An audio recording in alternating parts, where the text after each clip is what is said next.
Ahoy Captain, and welcome to this masterclass on emission control areas, intended for ship owners and non-ship owners working in the maritime industry who need more information in understanding rules and regulations, especially those about ECA zones. My name is Vincent Doudet. I've been working in the maritime sustainability industry for almost 10 years now, and I've worked for shipbuilders, ship owners, consultants, what have you not, and I am still amazed by the amount of complexity that is involved in ECA zones and this type of regulations. Especially when preparing this masterclass for you, I found out a lot of things that I didn't know. Luckily, that does make us help you separate sense from nonsense, and we will try to boil down the 10 years of experience, or almost 10 years of experience, into a sensible and comprehensive masterclass for you. That being said, this masterclass will consist of 3 parts. The first part will be mostly about the ECA zones themselves, not everything that we know, like we said, but the most important things to know. The second part will be on compliance and how much it costs in case of non-compliance, which certificates are involved, etc.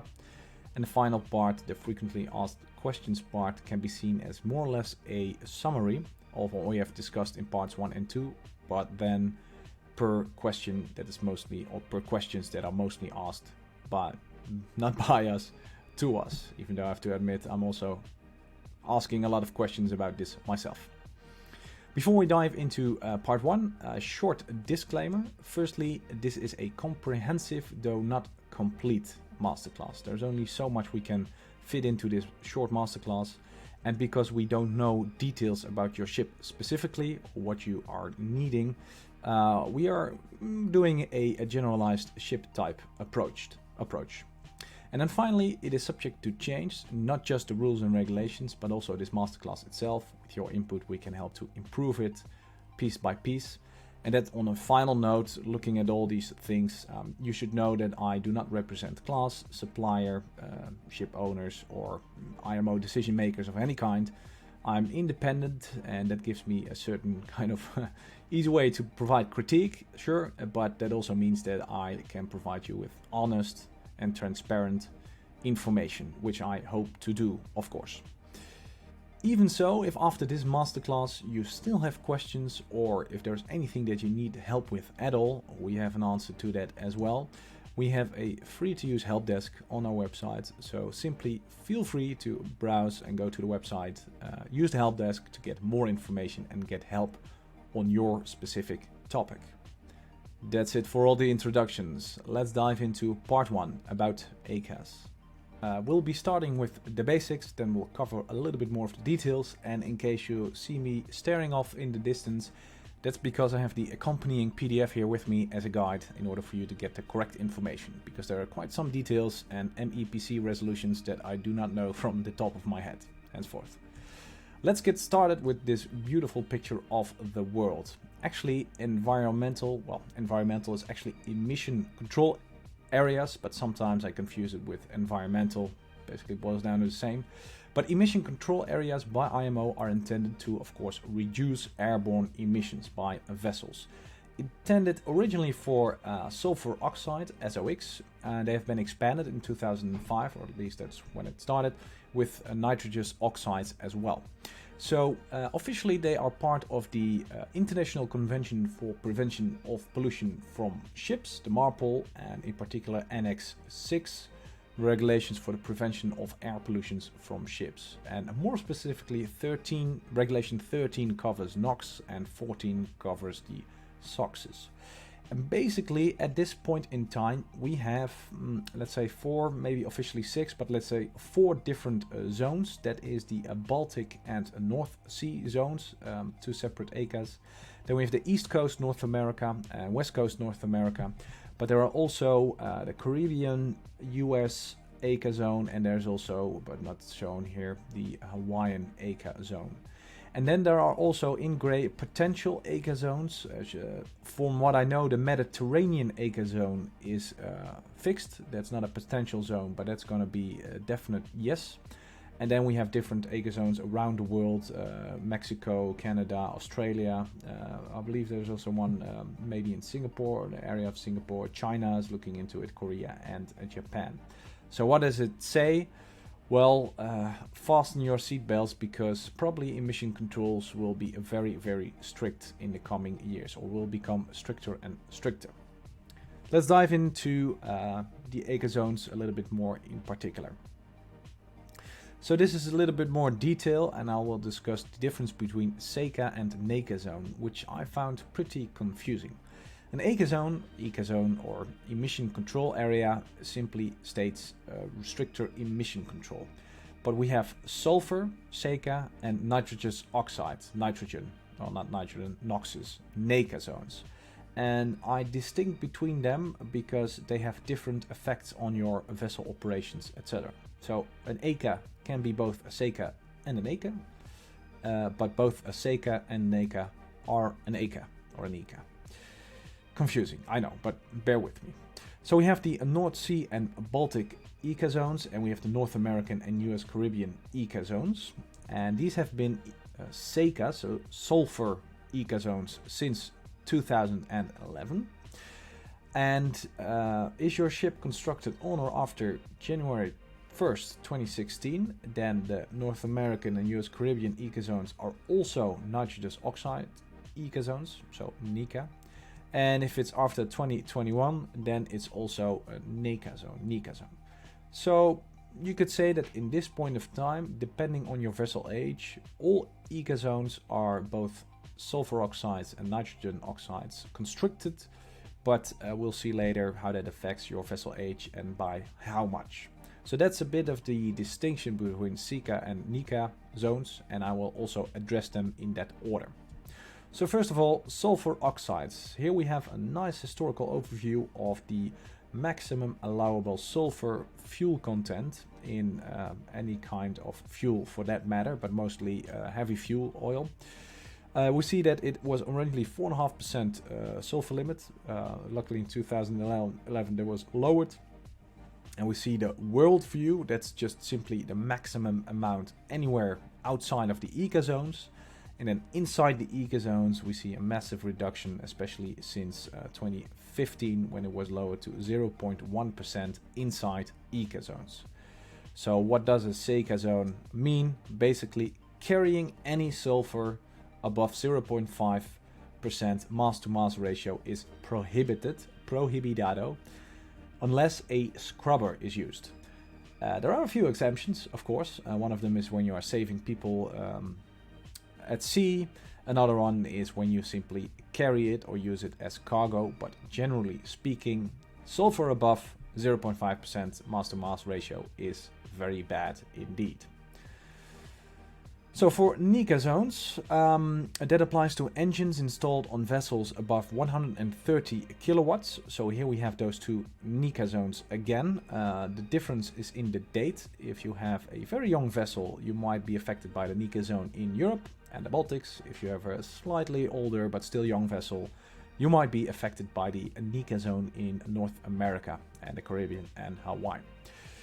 So outside these zones, you are confronted with other types of regulations, but in general we have three different tiers, NOx tiers as we call them, and these tiers simply state by how much you need to limit your NOx emissions.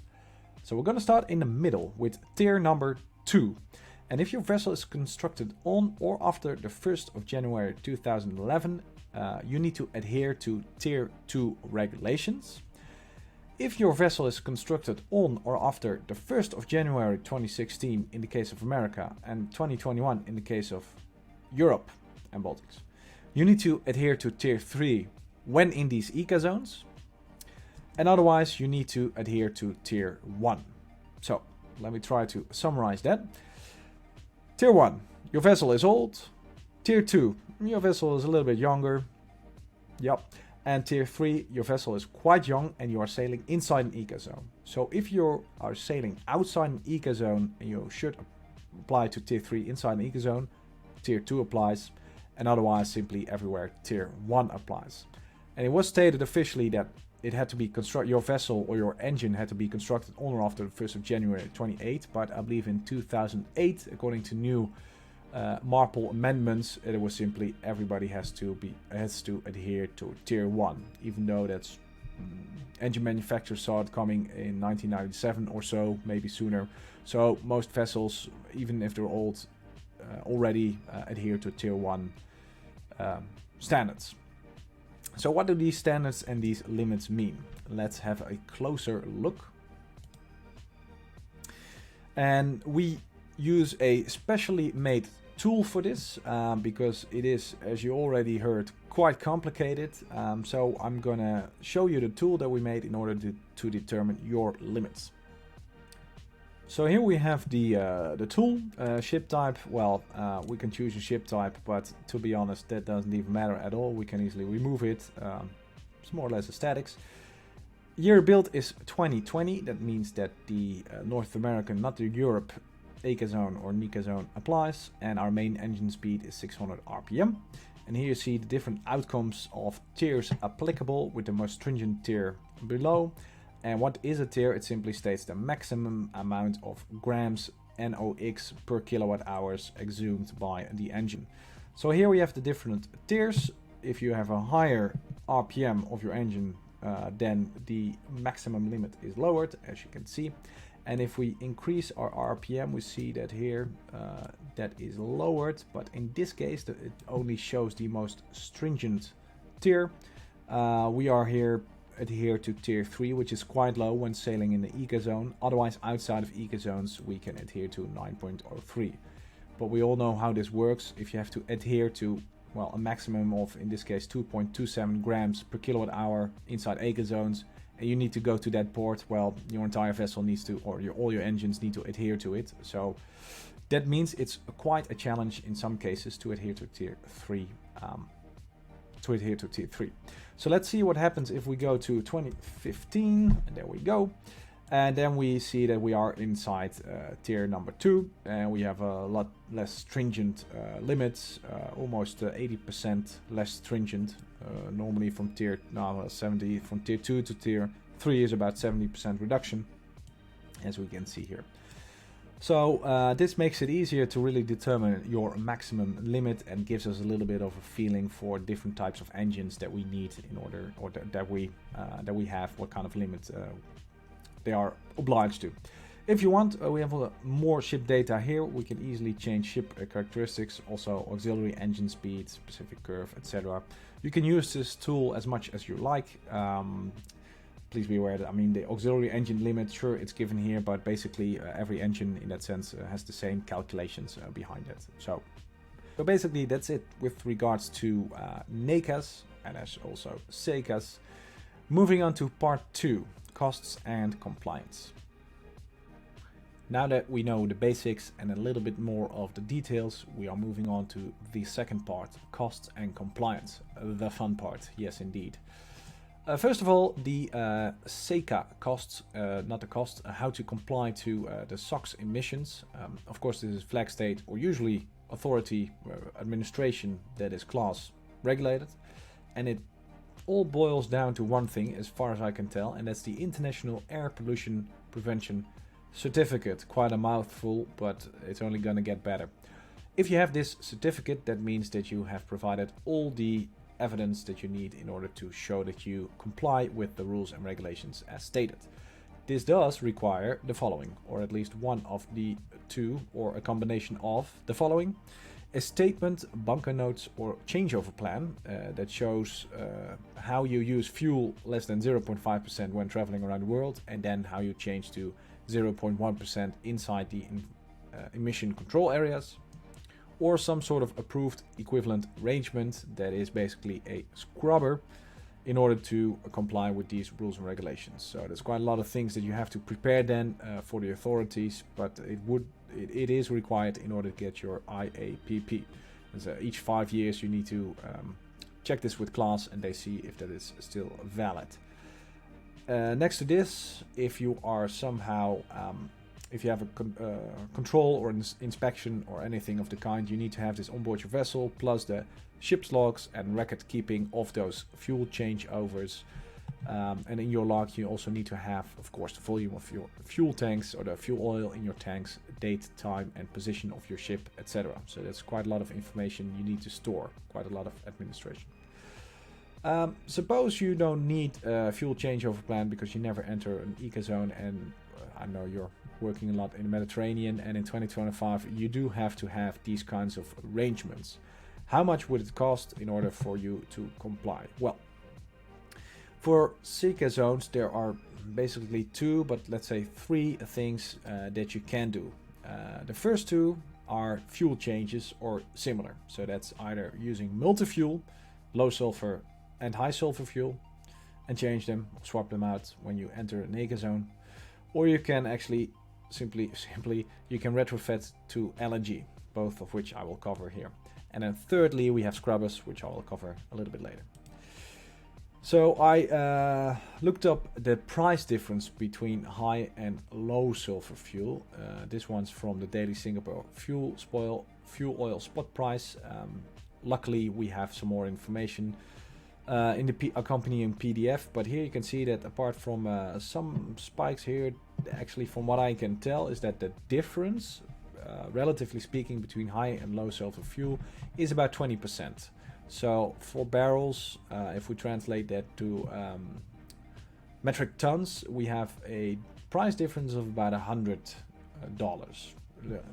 give or take, between high and low sulfur fuel. So that gives you a little bit of the price range that you have to deal with. So if you're sailing in ECA zones 20% of the time and you have to use very low sulfur fuel oil, your price increase will be about 20% or $100 per metric ton. And that also gives you an idea of the price range in order for scrubber purchases, in order to get those costs back later on. We'll cover that.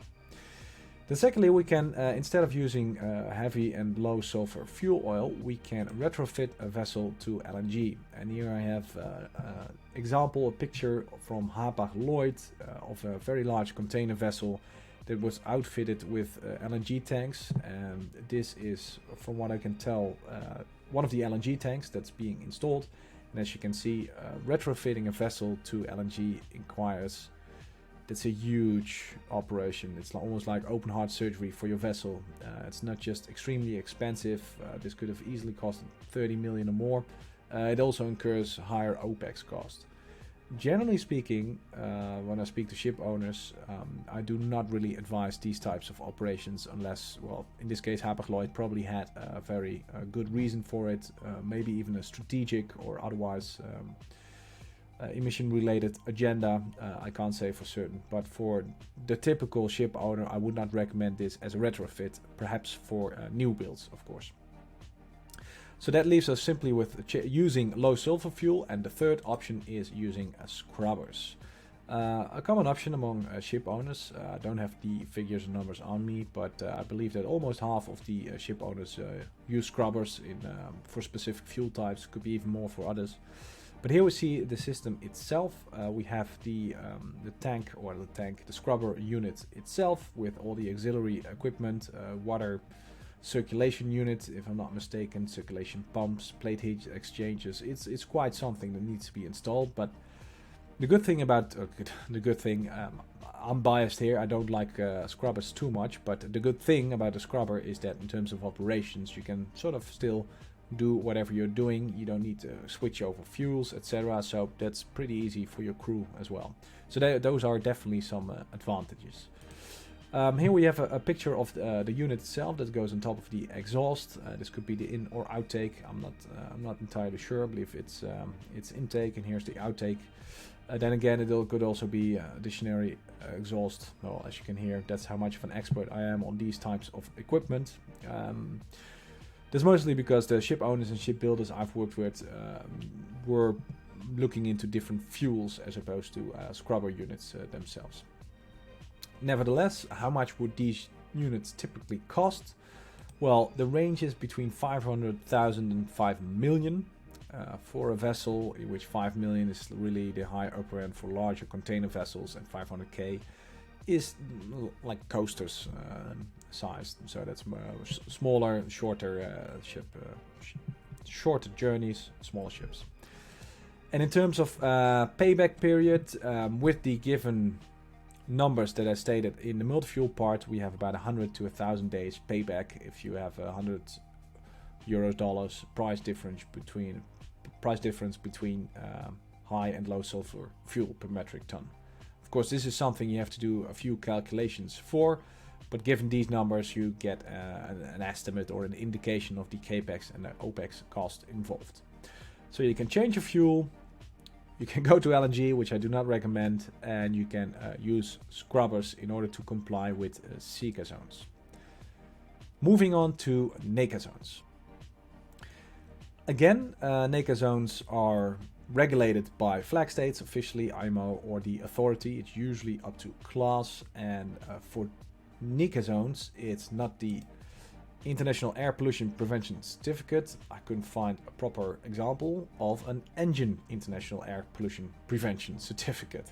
Yeah, things are getting better and better. So each engine on board your vessel needs an Engine International Air Pollution Prevention Certificate, and the most important file in order to get such a certificate is your NOx technical file. I have worked with those quite a lot in order to derive the emission limits for several vessels, and basically what a NOx file is that your engine has been tested according to IMO specifications as specified in separate regulations. So the engine will be put on a test bank, it will be run on different loads, emissions will be measured, and based on that the amount of grams per kilowatt hours NOx produced is provided. And based on that technical file, you will receive your Engine International Air Pollution Prevention Certificate. Wow. Luckily, if you do not have any major conversions after you've installed your engines or whatnot, that will remain similar for the rest of your vessel life. So that saves you a lot of hassle later on. If it's done properly in the beginning, you're done, you're set for life. But supposedly you are not, and you have made some changes. Here is a selection of options you can choose from in order to become either tier 3 or otherwise compliant. And of these 7 options, the upper 2 have to do with exhaust gas treatment, after treatment or inter-treatment recirculation. The next 2 have to do with LNG engines, so changing or switching to an LNG engine, which is again quite hard. And the latter 3 have to do with water injection, water emulsion injection. That's kind of like making a soap inside your engine. And intake air humidifications. Well, I'll go from the end to the beginning. I've actually almost, I've invested myself, but I've worked with a company who wanted to invest into direct water injection technology. It was doable, I'd say, quite expensive. Can't really state the numbers, but I mean, even despite the fact that these technologies have apparently existed for 100 years and we know quite a lot about them, these do require quite significant changes to your engine. And I mean, how much is known in the long term of these technologies?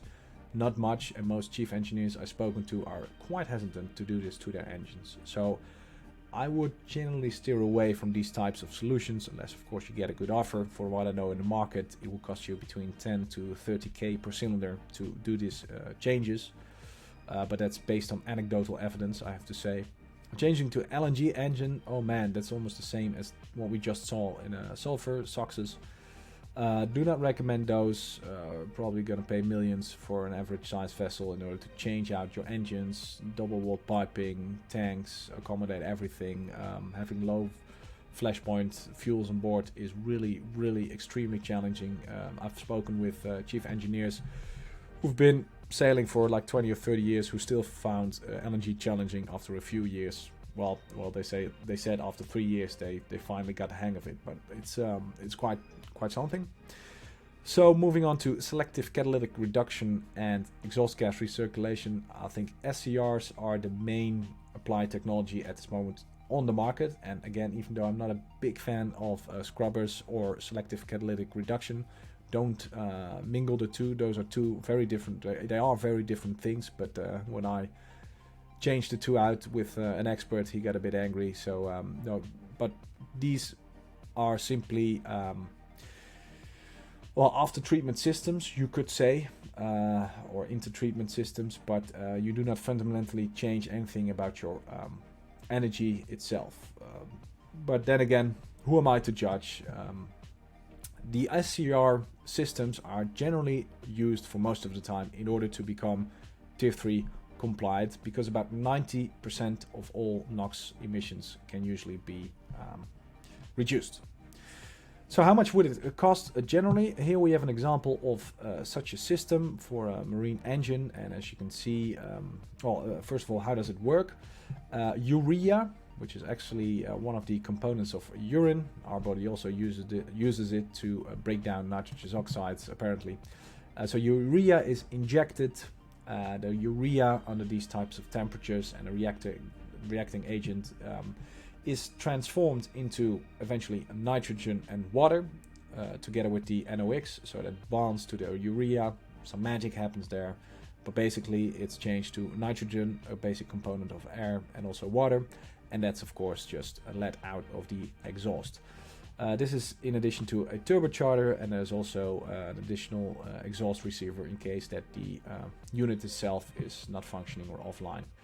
I have experienced quite some stories and tales of chiefs who found the unit quite difficult to work with, maybe because they were, that's already a few years ago when they weren't so far progressed, older generation units, but they have broken down in my experience quite extensively. But then again, maybe now the technology has progressed and it's easier to use. So here we have an example of such a system in the real life, in the engine room. They're quite a big system, so you really have to think carefully about where to put it. And the costs are, generally speaking, if I do not have any more information, $100 per kilowatt hour engine, per kilowatt hour power installed of your engine. So that means that for a 10 megawatt marine engine, you would pay about 1 million, but it could be half and could be double for such a unit. And that excludes installation and commissioning cost, and it also excludes the urea itself. From what I know, and I haven't done research in the last year actually, so I'll look it up, but the OPEX cost, while urea itself is roughly the same price as a diesel. So that's what you have to take into account as well. Your cost will slightly increase there. So that's the measures that you can take in order to comply with the ECA zones in general. Now moving on to part 3. We've arrived at the final part 3, frequently asked questions, which, as stated before, can be seen as more or less a summary of dedicated and specific questions that summarize the whole. So let's dive into detail. Here we have all the frequently asked questions prepared, and these come directly from the accompanying PDF and are also stated on the website. I'll go through them one by one, and I'll provide some more insights and personal experience in order for you to get some more guidance on the matter. And as you can see, I've taken the liberty to open up the website, because here we can fold and unfold all the way around the different questions. So I'll first quickly tell them, scan them, see if I have everything covered, and then we'll move on. Well, firstly, in ECA, well, that's basically a zone where you have to comply to strict emission control. That's it. We have sulfur, we have NOx, we have Baltics, North Sea, North America, left, right, and that's about it. There we go. Well, there's actually nothing more to say, really. In terms of sulfur emissions, that's mostly covered by fuel. And in terms of nitrogen oxides, that's mostly covered by engine or specific engine settings, especially upon purchase or construction of the vessel, the engine itself. So the ECA requirements. Sulfur, the SECA requirements mean that you cannot have more than 0.5% sulfur content mass by mass fuel on board. And NECA requirements depend on your vessel age and where you are sailing, but basically put a cap on the amount of gram per kilowatt hours of NOxes you can exhume.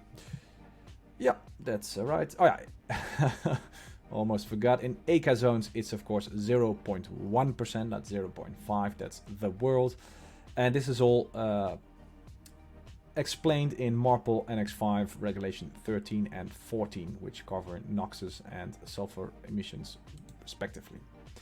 Well, the different SECA zones, I usually say 4, but officially it is about 8. That's right. We have Baltics, we have North Sea, North America, North, West and East, Hawaii and Caribbean area.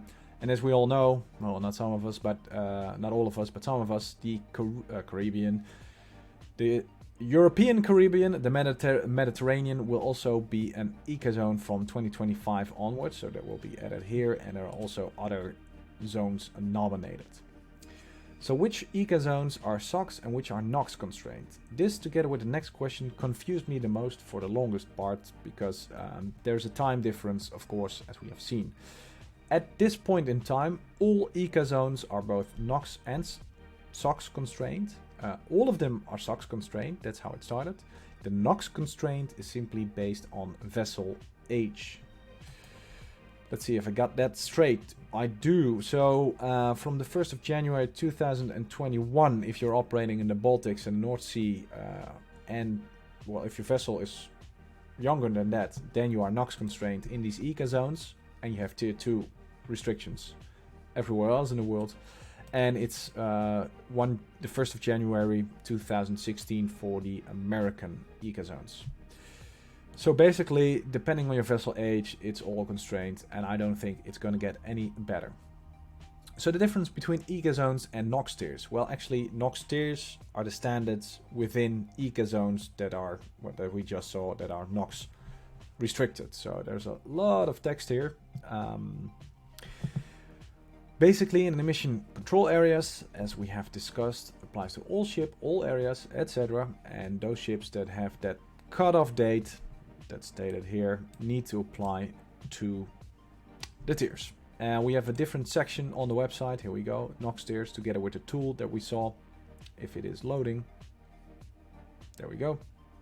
And this will help you to get more insights on the different tiers, etc. So you can change around. Let's see.